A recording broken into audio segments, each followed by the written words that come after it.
आज की कहानी एक ऐसी लड़की की है जो पूरे 18 साल तक एक छोटे से आइलैंड पर फंसी रही। जी हाँ, 18 साल बिना किसी इंसान के सिर्फ अपने दम पर जिंदा रही, जहां जीवित रहने की संभावना लगभग 0% थी।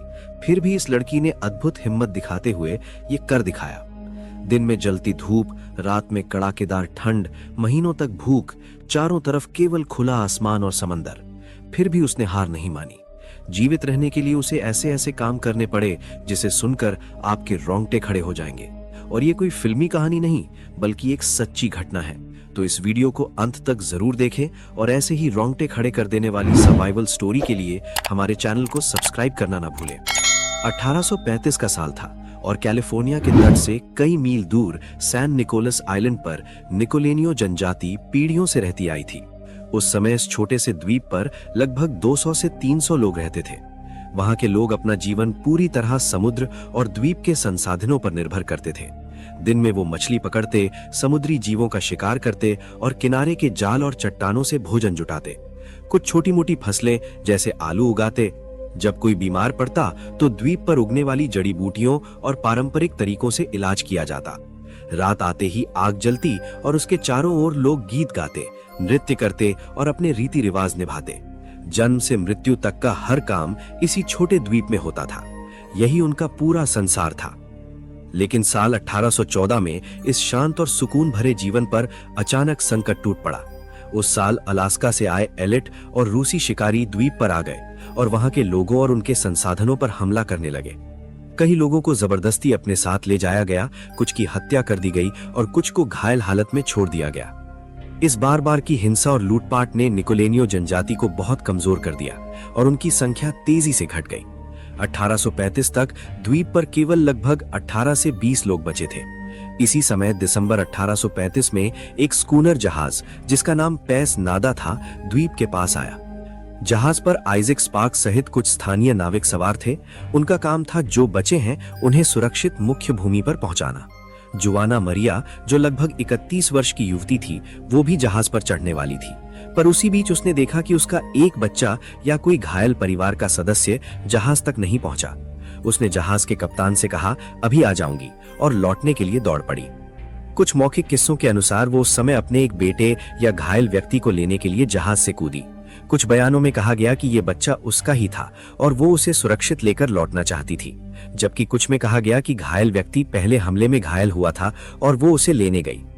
मरिया लगभग 10 से 15 मिनट तक वापस नहीं आई। इसी बीच मौसम अचानक बिगड़ गया। आसमान में काले बादल छा गए, तेज हवाएं चलने लगीं और समुद्र में भयंकर लहरें उठीं। नाविकों ने देखा कि यदि और इंतजार किया गया तो जहाज और सभी सवार खतरों में पड़ सकते हैं।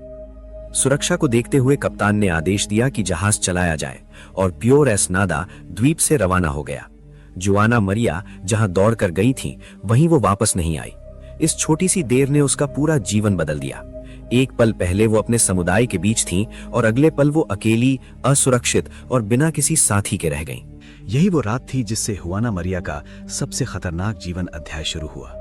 उसे नहीं पता था कि अब वो पूरा 18 साल अकेली इस छोटे से द्वीप पर बिताएगी। जुआना मरिया अब पूरी तरह से अकेली रह गई थी।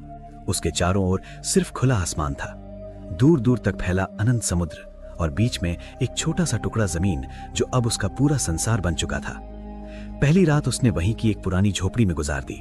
ठंडी हवाओं और लहरों की आवाजों के बीच वो सारी रात बस यही सोचती रही कि अब आगे क्या होगा।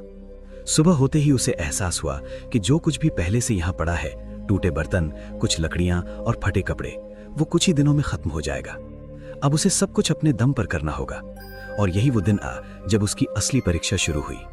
समय के साथ उसने सबसे पहले सीखा कि समुद्र का खारा पानी पीने लायक नहीं होता। इसलिए जब भी आसमान से बारिश होती तो वो जमीन पर पत्थरों की मदद से गोल गोल गड्ढे बनाती और उन पर पत्ते, शैवाल बिछाकर पानी जमा करती। जब बारिश थमती तो वही गड्ढे उसका पीने का स्रोत बनते। जो छोटे बर्तन उसके पास थे उनमें वो बचा हुआ पानी रखती ताकि कुछ दिन सूखा पड़ने पर उसका इस्तेमाल हो सके। खाने के लिए हर सुबह वो समुद्र के किनारे जाती। कभी ज्वार भाटा में फंसी मछलियां पकड़ती, कभी चट्टानों से चिपकी शेलफिश और सीप निकालती, और जब कुछ भी नहीं मिलता तो पास उगे छोटे पौधों की सफेद जड़ों को उखाड़ कर खा लेती। कई बार भूख इतनी बढ़ जाती कि वो कीड़े मकोड़े, मेंढक और पक्षियों के अंडे खाने पर मजबूर हो जाती। कुछ दिन ऐसे भी आए जब उसके पास खाने को कुछ नहीं था, लेकिन उसने कभी हार नहीं मानी। उसकी जिंदगी अब बस एक ही लक्ष्य पर टिकी थी, जिंदा रहना। धीरे धीरे जब पुरानी झोपड़ी हवा और बारिश से टूटने लगी तो उसने समुद्र किनारे बहकर आई बड़ी मछलियों की सूखी हड्डियों और लकड़ी के टुकड़ों से नया आश्रय बनाना शुरू किया।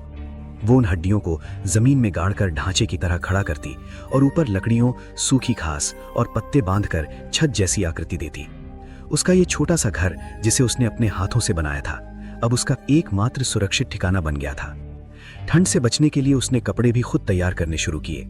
उसने कभी पक्षियों के पंखों को जोड़कर और कभी मरे हुए जानवरों की खाल को सुखाकर अपने लिए वस्त्र तैयार किए। कपड़ों को जोड़ने के लिए वो सील के नसों, तंतुओं को सुखाकर धागों की तरह इस्तेमाल करती और बारीक हड्डियों से सुई बनाकर उन्हें सीटी। इस तरह उसने प्रकृति से जो कुछ मिला उसे जीवन में बदलने का तरीका सीख लिया। वना मरिया ने आग जलाना भी सीख लिया था। ये कला उसे उन लोगों से मिली थी जो कभी उस द्वीप पर रहते थे और जिन्होंने उसे आग जलाने का तरीका सिखाया था। धीरे धीरे वो इसमें निपुण हो गई। आग जलाना आसान नहीं था, इसके लिए उसे बहुत मेहनत और ताकत लगानी पड़ती थी। इसलिए वो आग सिर्फ जरूरत के समय ही जलाती थी, जब उसे कोई बड़ा शिकार मिलता, जैसे सील या बड़ी मछली। कभी वो इनका मांस धूप में सुखाकर खाती तो कभी आग जलाकर उसे भून कर खाती। और जब भी आग जलती तो वो उसे बुझने नहीं देती थी, क्योंकि उसे पता था कि इस निर्जन द्वीप पर दोबारा आग जलाना कितना कठिन काम है। समय बीतने के साथ जुआना मरिया ने समुद्र और मौसम के बदलते संकेतों को समझना शुरू कर दिया था। उसे अब पता चलने लगा था कि किस समय ज्वार घटेगा, किस दिशा से हवा चलेगी और कब आसमान में तूफान उमड़ेगा। वो उसी हिसाब से अपना दिन तय करती। सुबह मौसम का हाल देखना, फिर भोजन की खोज में निकलना, दोपहर में अपने आश्रय की मरम्मत और शाम को किनारे बैठकर लहरों को देखना, ताकि मन को कुछ शांति मिल सके।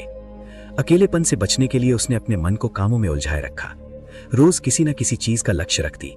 ये छोटी छोटी सफलताएं ही उसके जीवन को आगे बढ़ाती रहीं। कभी कभी वो किसी पक्षी से बात करने लगती, कभी समुद्र की लहरों से जैसे संवाद करती, मानो वे ही उसके साथी हों। 4-5 साल बीतते बीतते वना मरिया अब एक जीवट महिला बन चुकी थी। उसने शंख और हड्डियों से औजार बनाना सीख लिया, शैवाल और पौधों के तंतुओं से रस्सियां बनाई और अपने आश्रय को पहले से कहीं अधिक मजबूत कर लिया। धीरे धीरे दिन महीनों में और महीने सालों में बदलते गए। ऐसे करते करते 5 साल बीते, फिर 10 साल और देखते देखते 18 साल गुजर गए। अब ख्वाना मरिया के लिए ये द्वीप ही उसका घर था, समुद्र उसकी आवाज और आसमान उसका साथी। वो अब डरती नहीं थी, उसने प्रकृति को अपना लिया था, उसके हर रूप को समझ लिया था।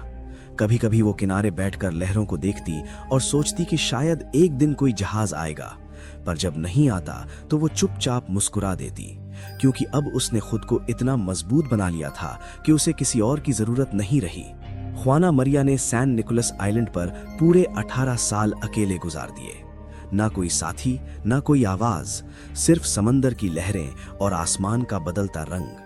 वो अब इस द्वीप का हिस्सा बन चुकी थी, जैसे ये जगह ही उसका छोटा सा संसार हो। 1853 में एक अमेरिकी कप्तान जॉर्ज निडेवर नाम का व्यक्ति और उसकी टीम इस द्वीप की तरफ निकले। दरअसल उन्हें खबर मिली थी कि इस निर्जन टापू पर कोई अजीब सी आकृति देखी गई है। एक औरत जो समुद्र किनारे कुछ गा रही थी और दूर से धुएं के बादल दिखे थे। शुरुआत में किसी को विश्वास नहीं हुआ, लेकिन जब जहाज के लोग पास पहुंचे तो उन्होंने देखा रेत पर बनी छोटी झोंपड़ी, शंखों से सजी दीवारें और बीच में एक औरत जिसने हड्डियों और पक्षियों के पंखों से बने कपड़े पहन रखे थे। वो ख्वाना मरिया थी, जो अब लगभग इंसानों से अनजान हो चुकी थी। उसके बाल लंबे और उलझे हुए थे, पर चेहरे पर मुस्कान थी। जब लोगों ने उसे देखा तो वो पहले घबरा गई, फिर आसमान की ओर देखकर कुछ अनजानी भाषा में बोलने लगी। वो अपनी ही पुरानी निकोलेनियो भाषा में कुछ कह रही थी, जो अब किसी को समझ नहीं आती थी। जॉर्ज निडेवर की टीम ने उसे धीरे धीरे अपने जहाज की तरफ लाया। उन्होंने देखा कि वो बेहद शांत और सरल स्वभाव की है। उसे फल और मांस दिए गए तो वो मुस्कुराई और अजीब से गीत गुनगुनाने लगी, शायद खुशी का या राहत का इजहार था। उन्होंने उसे जहाज पर बैठाया और वो लगभग 18 साल बाद पहली बार किसी इंसान के साथ थी। ख्वाना मरिया को कैलिफोर्निया के सांता बारबरा लाया गया, जहां लोगों ने उसे बहुत प्यार और आश्चर्य से देखा। लेकिन दुख की बात यह रही कि इतने साल अकेले रहने के बाद जब वो सभ्यता में लौटी तो उसका शरीर अब बाहरी माहौल का आदी नहीं था। ठंडी हवाओं और नए खाने से उसकी तबीयत बिगड़ने लगी। सिर्फ 7 हफ्तों बाद 19 अक्टूबर 1853 को वो बीमार पड़ गई और इस दुनिया से चली गई। पर उसने अपने अंतिम दिनों में मुस्कुराना नहीं छोड़ा। कहते हैं उसकी आखिरी रात में भी वो गीत गुनगुना रही थी, वही गीत जो वो उस द्वीप पर रोज गाया करती थी। ख्वाना मरिया की मृत्यु के बाद लोगों ने उसे सम्मान से दफनाया और उसकी याद में उस जगह का नाम रखा गया, the lone woman of San Nicolas island. आज भी जब कोई उस द्वीप के पास से गुजरता है तो कहते हैं कि हवा में दूर से हल्की सी गुनगुनाहट सुनाई देती है, मानो वो अब भी अपने द्वीप की लहरों को पुकार रही हो। दोस्तों, आप लोगों ने इस वीडियो को अंत तक देखा, इसके लिए दिल से शुक्रिया। यदि आपको हमारी ये वीडियो पसंद आई है तो इसे अपने दोस्तों के साथ भी शेयर करें और साथ ही चैनल को सब्सक्राइब करना भी मत भूलिए।